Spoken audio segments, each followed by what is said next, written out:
Hello students, welcome to the lab class.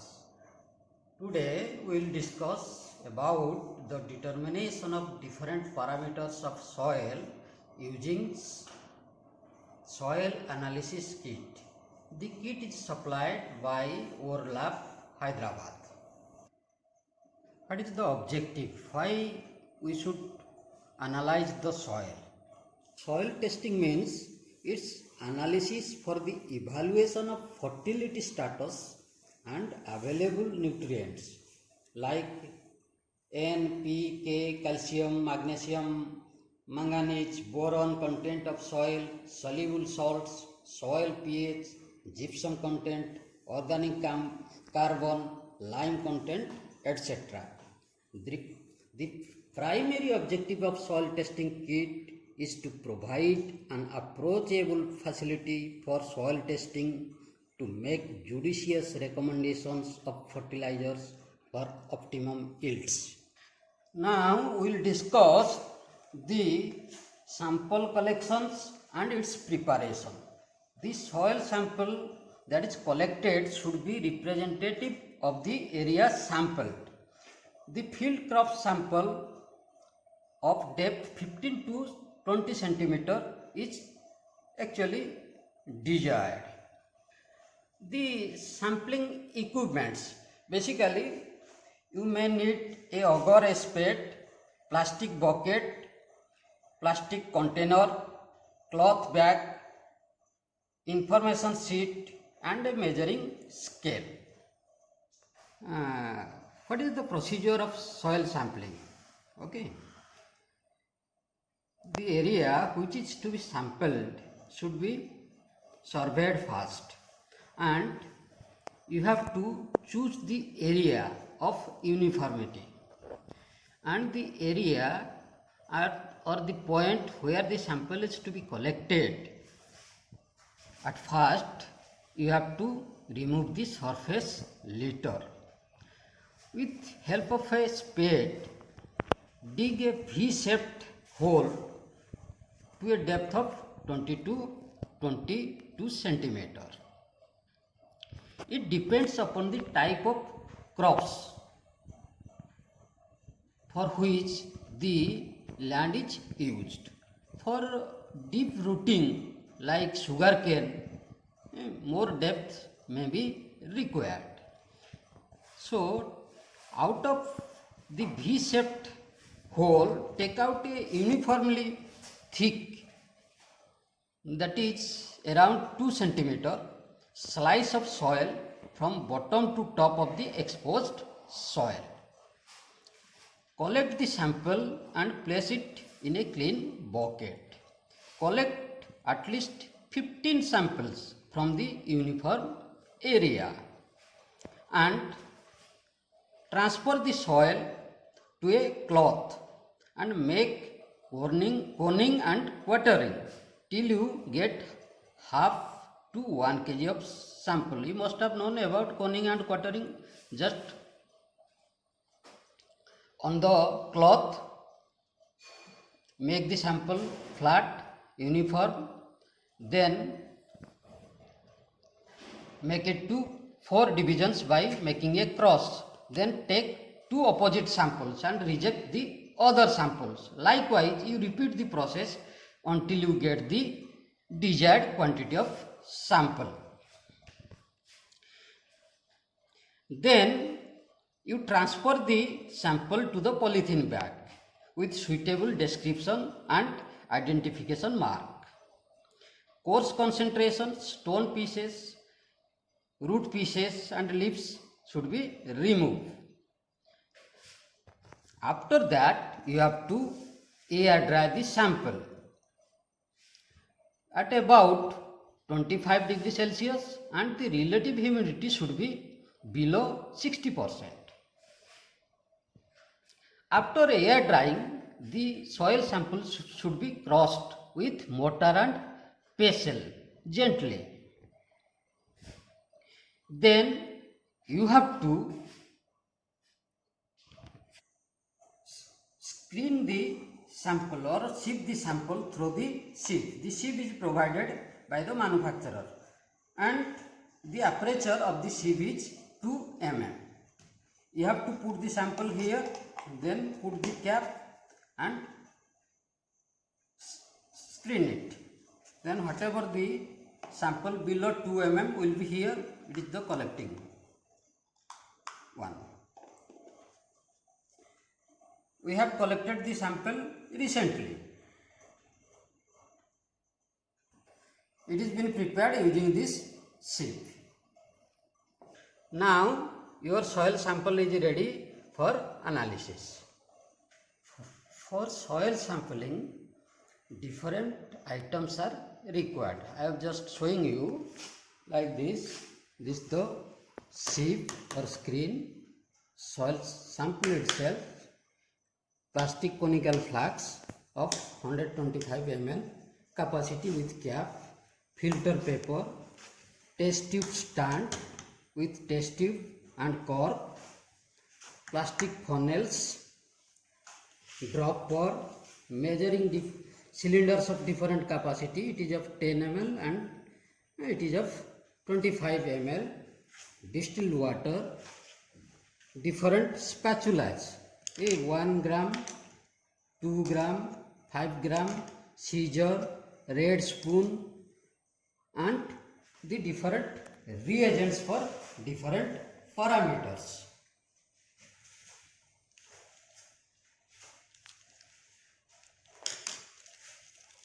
And the color comparing charts for different parameters. Chart with the color changed and the nearest one should be chosen, and the value is already here on the chart. Now we will discuss about the soil pH. The soil pH determination gives the idea of acidity or alkalinity of the soil. The ideal range of pH for soil is 6.5 to 7.5. If pH value less than 4 indicates the presence of acids, generally from association of sulfides. A pH below 5.5 suggests the likely occurrence of exchangeable alkalinity, and pH from 7.8 to 8.2 indicates the presence of calcium carbonate. Now we will go for the procedure how the soil pH is determined. 5 grams of soil with the help of 5 gram of spatula into a plastic conical flask.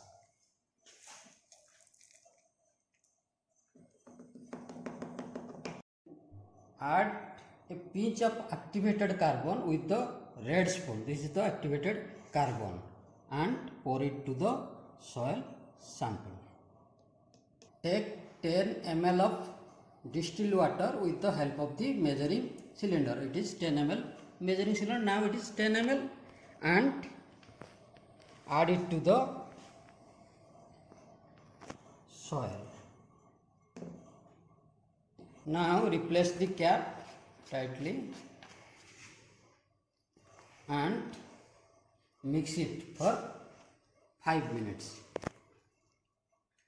Now take a filter paper, make 4 fold like this. Okay, and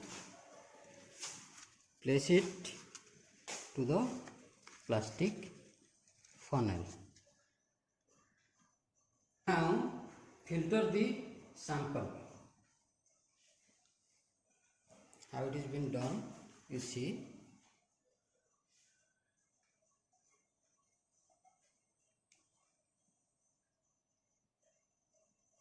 Now you see the filtrate is collected in the test tube. You take out the filtrate and with a measuring cylinder take 2 ml of filtrate. Now transfer the filtrate to a clean test tube.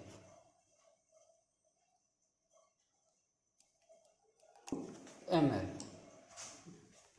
It is your pH reagent. You have to take about 4 drops the filtrate. 1, 2, 3, 4. Press the cork and shake it.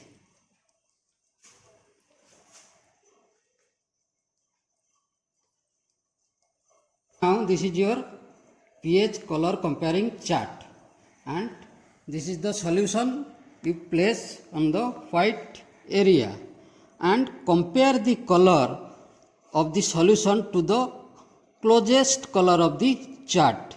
I think it is coming near to 6.5 to 7. You may take it as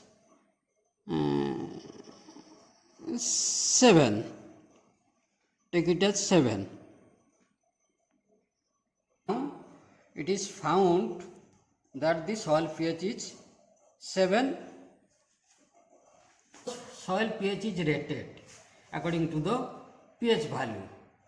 If it is 9, then the soil is harmful to all type of crops.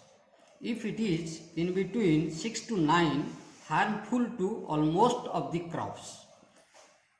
6 to 8 is good for all crops.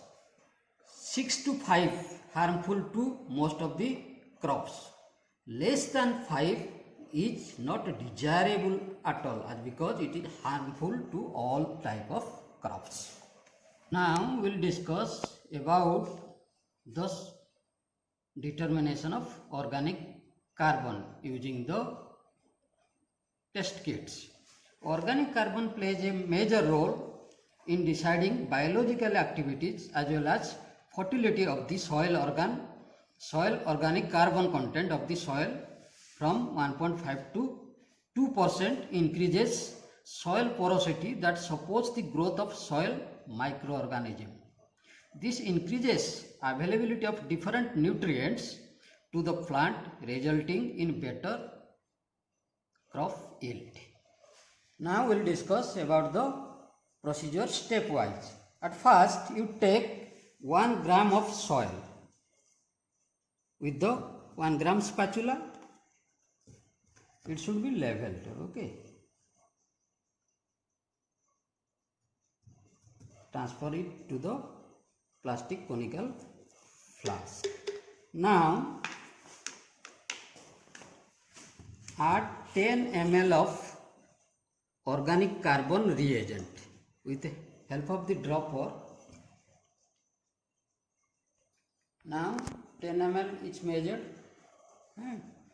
and you transfer the reagent A to the flask. It is organic carbon reagent V. Take 10 ml.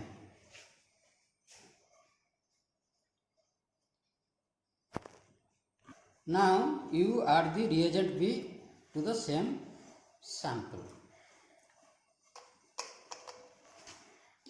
Replace the cap and shake it for 2 minutes. Now it is, I think, 2 minutes completed. Then let it to stand for 10 to 15 minutes. You have to wait for that. 15 minutes already over. Now transfer the solution and transfer it to the test tube with the help of the filter paper and the funnel. So it is to be basically filtered. Now the filtrate is collected. This is the color comparing chart for organic carbon. You have to compare the filtrate color with the closest color. of this chart. You see here the color is coming to near this one, that is in the medium range. Okay, so that medium range represents 0.5 to 1%. Now we will discuss about the rating of the soil according to the organic carbon. If the percentage is less than 0.5, it is low one. It is, if in between 0.5 to 1, it is the medium quality, and if it is greater than 1%, then it is of high quality soil. We discuss about the soil nitrate nitrogen, that is NO3N. Basically, the nitrate nitrogen measures the amount of available nitrogen in the soil that can be absorbed immediately by the plant. To determine the amount of nitrogen fertilizer needed to meet the crop's demand, the NO3N concentrations is being subtracted from the nitrogen requirement for the crops. It is a good indicator of available of nitrogen to plants. It varies from crops to crop. Generally 10 to 50 mg per kg is required. Now we will discuss about the procedure. You see, you take 1 gram of soil sample to the cleaned conical flask. Okay. It is the nitrate reagent powder. Take a pinch of powder with the help of the red spoon.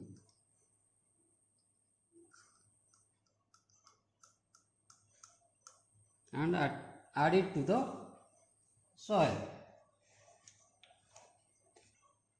Take 10 ml of deionized water to the measuring cylinder. Then transfer it to the flask. Replace the cap and shake it vigorously for 2 minutes. 2 minutes is over. Transfer the solution to the glass conical flask with the help of the filter paper and funnel.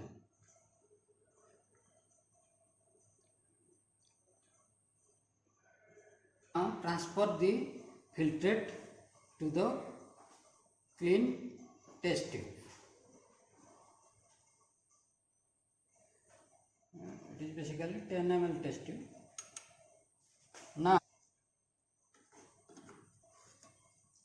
this is the nitrate reagent tablet. Take out of one strip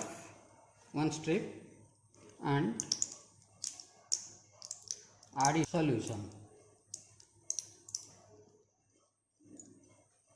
This is the reagent B. This one, you also add the reagent B. B is also added. Press the cap and shake it vigorously until the tablets are dissolved. About 2 minutes. Now you see it is completely dissolved. The tablets are dissolved. Let it to be on the stand for 6 minutes for the complete reaction. Now 6 minutes already over. Now this is the color comparing chart. These white places are for placing the test tube. You compare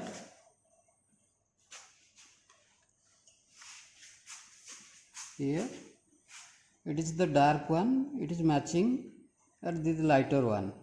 That means the lighter value is low one. That means the nitrate nitrogen percentage in soil is very low, and the low is ranged from 0 to 280 kg per hectare. Now we will discuss about the sulfur content in the soil.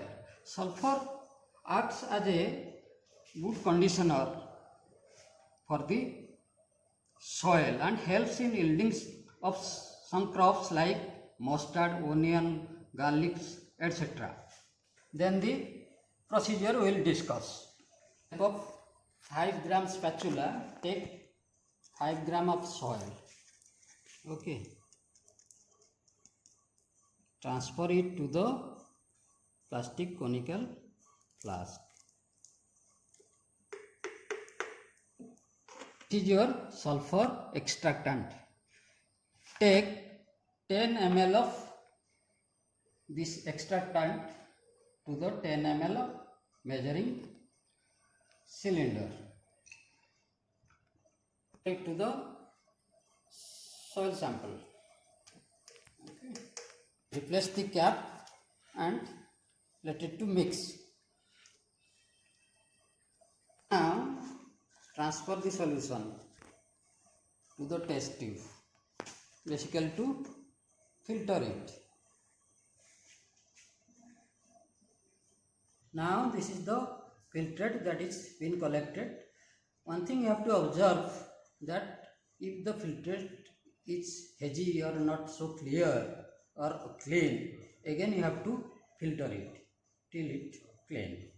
Then with the measuring cylinder, take 5 ml of filtrate for it to a clean 10 ml test tube.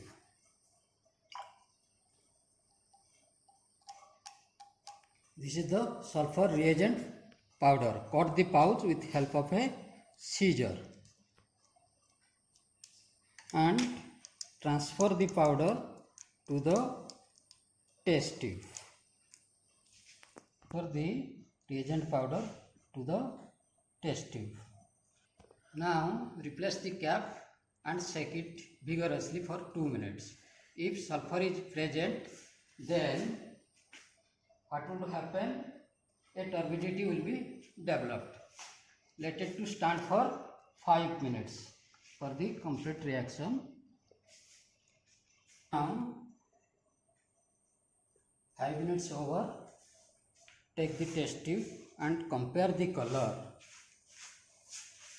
with the sulfur color comparing chart. It is nearly matching to this one, and you see the range that is in ppm. Okay, and it is in the medium range. To convert it to kg per hectare, multiplied the ppm value into 2.24. So you will get the value in kg per hectare.